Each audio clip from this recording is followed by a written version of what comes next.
De acuerdo.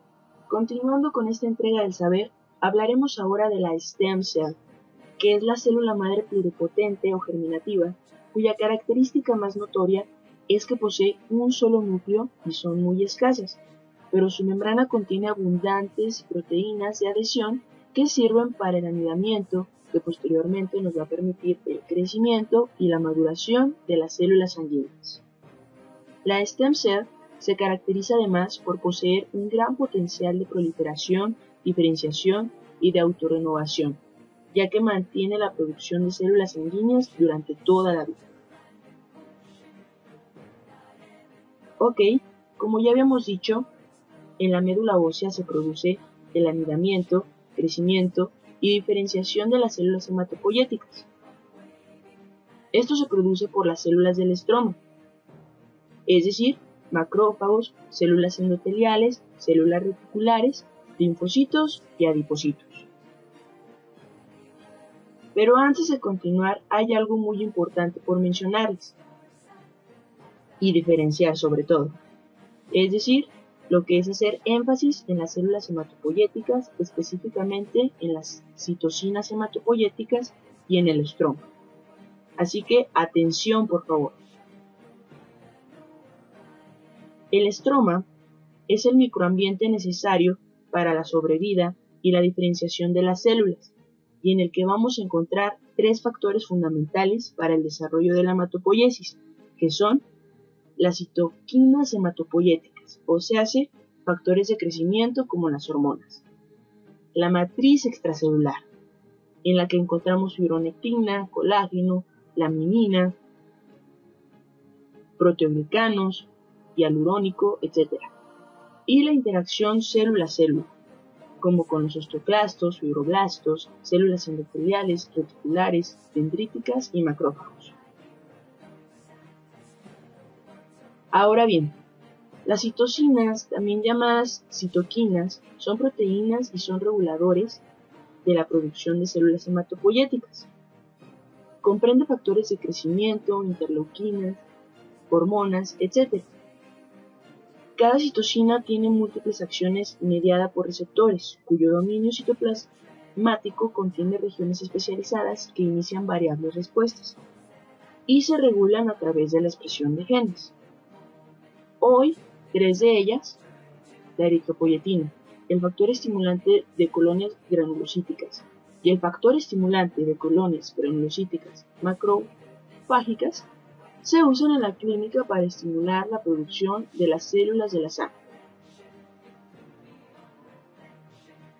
Ahora analicemos su lugar de síntesis, ya que varios tejidos originan las citocinas hematopoyéticas. Por ejemplo, las EPO se sintetizan en el tejido renal. Las GM-CSF en diferentes tejidos y tipos celulares. Y la MCSF, que es un factor humoral, es producto de muchos tejidos o un factor liberado por la membrana del estroma celular en forma local. En pocas palabras, tiene un origen multiorgánico. Y algo por mencionar aquí de mucha importancia es que no debemos dejar pasar nuestro acercamiento con estas siglas, ya que debemos de familiarizarnos con los términos. Su tipo de acción hace referencia a las variables de linajes y estirpes celulares que pueden dar origen, y son las siguientes. Limitada a un solo linaje. Acción en varios linajes. En diferentes etapas o acción conjunta. Es decir, que se caracterizan por su acción de multilinaje. Perfecto. Como ya lo hemos estado estudiando, los hemocitoblastos son capaces de diferenciarse en varias estirpes celulares y de proliferar de forma indefinida, pero ha llegado el momento de que diferenciemos las células progenitoras de las células precursoras. Correcto. Las células progenitoras son las más inmaduras y se caracterizan por no ser reconocibles al microscopio, ya que no tienen distintivos morfológicos precisos y son pequeñas mononucleadas, que representan el 0.05% de las células nucleadas medulares. Ahora bien, las células cuyo aspecto indica que se están diferenciando en una célula sanguínea concreta se denominan células precursoras y se caracterizan porque siguen a las progenitoras más diferenciadas y porque, a diferencia de las células progenitoras, estas sí son reconocibles al microscopio. Y como les mencioné, el aspecto de las células precursoras permite reconocer que dan origen a una estirpe hemática concreta, como se los muestro aquí directo. Los proeritroblastos darán origen a los eritrocitos. Los mieloblastos darán origen a los neutrófilos, eosinófilos y basófilos. Y los linfoblastos darán origen a los linfocitos. Y ya por último, los megacarioblastos darán origen a las plaquetas. Y pues algo que debo mencionar ya estando aquí es que los factores de crecimiento como la IL-1, la IL-3 y la IL-6 estimulan la proliferación de células madre pluripotenciales y multipotenciales. Y pues aquí de manera gráfica y sintetizada plasmo lo anterior mencionado, pero no se preocupen porque lo vamos a ir analizando más a detalle. Ok, como saben, mi costumbre es ofrecerles el conocimiento de una manera un poco más digerible y sobre todo práctico, es decir, para no olvidar. Y es aquí donde les proporciono la siguiente mnemotecnia que nos permitirá recordar cada tipo celular que obtenemos de un hemocitoblasto, que como ya sabemos es la célula precursora de los glóbulos sanguíneos y además es una de las denominaciones utilizadas para designar la célula tronco hematopoyética pluripotente o multipotente de la médula ósea y que es por su parte forma todos los elementos figurados de la sangre. Correcto. Y la mnemotecnia es la siguiente. Procuro mientras ligo mentir. Ok, para hacer una relación inolvidable como es mi objetivo de este proyecto, quiero que recuerden aquella película famosa del 2010 llamada Toy Story 3. Y si es que no la vieron, no se preocupen, ya que utilizaremos a dos personajes de esta película que son muy famosos y fáciles de ubicar en nuestras memorias, para aplicar así la mnemotecnia, y que son nada más y nada menos que Barbie y Ken. Perfecto. Como es de saberse, Ken es el prototipo más claro de un chico guapo que pretende ligarse a toda costa a Barbie. Y que es más que obvio que si necesita mentir, lo hará con tal de obtener a Barbie. Y en la película, efectivamente, eso sucede, ya que Barbie, como el prototipo de chica bonita, pues cae redondita en el ligue de Ken. ¿Y gracias a qué?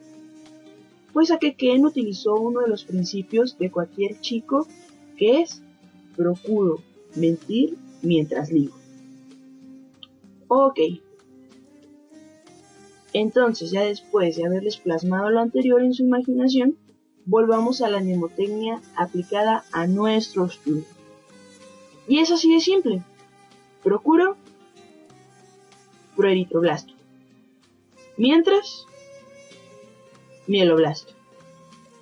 Ligo, linfoblasto.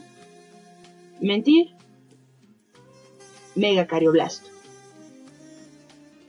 De verdad espero que les sea de utilidad esta mnemotecnia. Continuemos entonces. Por definición de la eritropoiesis, entendemos que es el proceso de formación de los eritrocitos que en el adulto normal se realiza íntegramente en la médula ósea. Existen dos células progenitoras unipotenciales de la unidad formadora de colones del vaso, que son unidades formadoras de broteeritrocitos y las unidades formadoras de colonias eritrocitos. Lo que sucede es que al disminuir la cantidad de eritrocitos circulantes, el riñón produce eritropoyetina, que junto con la IL-3 y la IL-9 y el factor de Still, y sobre todo el factor estimulante de colones de granulocitos y monocitos, activan a la unidad formadora de colones del vaso para diferenciarlas en las unidades formadoras de brote eritrocitos y luego las unidades formadoras de colonias de eritrocitos. Y pues para no seguir repitiendo estas siglas, aquí lo importante es que la unidad formadora de colonias de eritrocitos forma el primer precursor o proeritroblasto. Entonces, tenemos que del proeritroblasto seguiremos con el eritroblasto basófilo y después con el eritroblasto policromatófilo. Y lo último por mencionar es que nos damos cuenta de que es una constante división celular que se realiza de 2 en 2, pero que ya en su fase de eritroblasto ortocromatófilo, estos ya no se dividirán más, sino que se diferenciarán en reticulocitos que finalmente se convertirán en eritrocitos.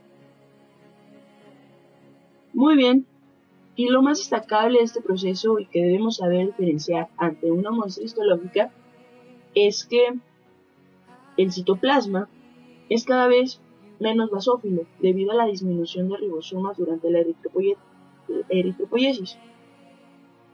El tamaño de la célula disminuye de forma progresiva debido a que la cromatina se va condensando.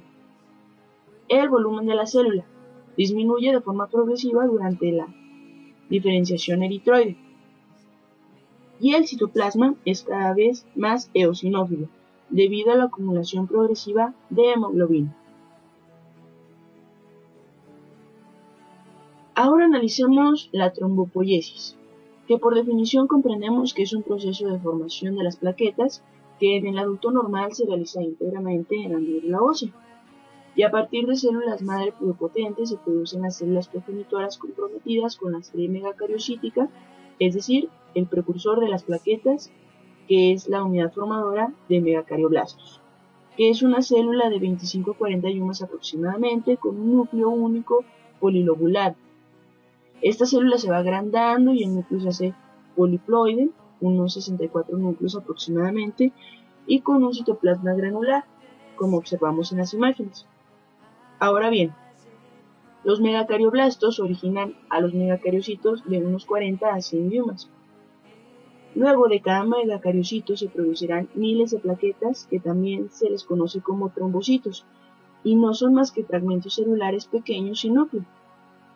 Y ahora sí se muestra como en la imagen esta secuencia que les acabo de mencionar.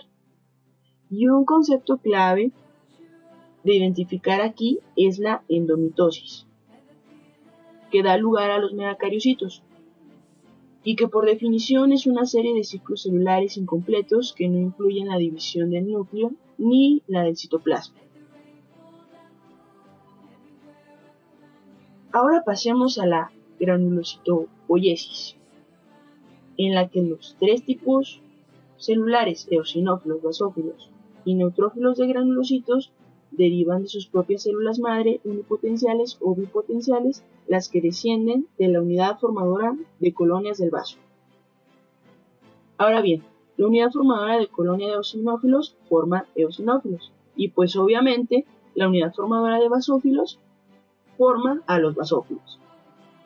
Algo que debemos de tener muy presente es que por división celular ambas dan lugar a la célula precursora o mieloblasto.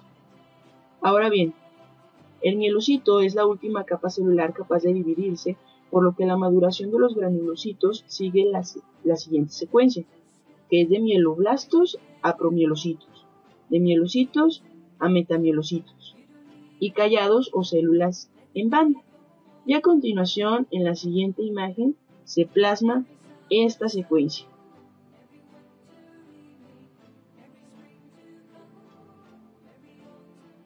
Correcto, aquí lo que debemos de tener en cuenta son las diferencias más relevantes que vamos asimilando conforme se da el desarrollo de cada tipo celular, como por ejemplo en el volumen de la célula, que va disminuyendo y el núcleo se condensa cada vez más, como en la eritropoiesis. La forma del núcleo, que cambia de redondeada a ovalada, como en los promieloblastos, a reniforme o ligeramente cerrada, como en los mielocitos, y después cambia de profundamente aserrada, metamielocitos, a forma de banda, en callados, y finalmente a lobulada, como en los granulocitos maduros. Los promielocitos no tienen gránulos específicos, solo azurófilos. Es demasiado pronto para saber en qué tipo de granulocitos se convertirá y pues es un dato que me parece importante mencionarles. Y ya los mielocitos constituyen la última etapa del desarrollo capaz de dividirse y comienzan a acumular los gránulos específicos. Correcto. Hasta lo ahora abordado me parece que ha llegado el momento de hablar sobre las principales alteraciones de la hematopoiesis y que de manera muy sintetizada las plasmo aquí donde las flechas hablan por sí solas, indicándonos tanto un aumento como una disminución, ya sea en la médula ósea o en la celularidad periférica, que estén en relación con la patología y que si es de su interés pueden investigarlas más a detalle. Pero por lo pronto hablaré de las dos anomalías más comunes. La reticulocitosis, que es una afección caracterizada por un aumento del número de reticulocitos, que son eritrocitos inmaduros. El porcentaje normal de reticulocitos se sitúa entre el 0.5% y el 1.5%. La anemia hemolítica suele aumentar la producción de eritropoyetina, que a su vez hace que la médula ósea produzca más eritrocitos, lo que da lugar a un porcentaje mayor del 4 al 5%. ¿Y cuál es la importancia de todo esto?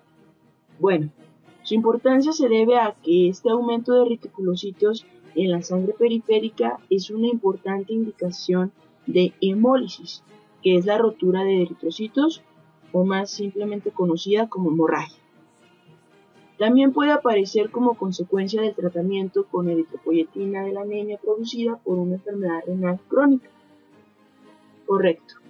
Aquí podemos observar una tinción con azul de metileno nuevo recién preparada tras una anemia hemolítica, que muestra un mayor número de reticulocitos.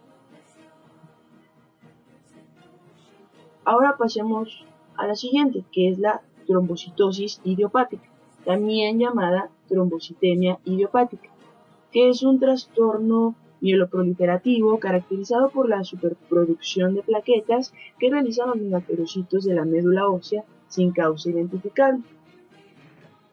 Ahora bien, los signos y síntomas son cefalea, hemorragias gingivales, nasales y digestivas, palpitaciones y dolor urente en las manos y en los pies causado por la trombosis en las arteriolas y esplenomegalia, que es el aumento del vaso. Correcto. El tratamiento consiste pues en la administración de aspirina, que es ácido acetilsalicílico en dosis bajas para controlar la cefalea y otros síntomas vasomotores y antineoplásicos como la hidroxiurea para mantener el número de plaquetas adecuado. Los frotis de la médula ósea muestran un mayor número de megacariocitos y en la sangre periférica se pueden encontrar plaquetas grandes de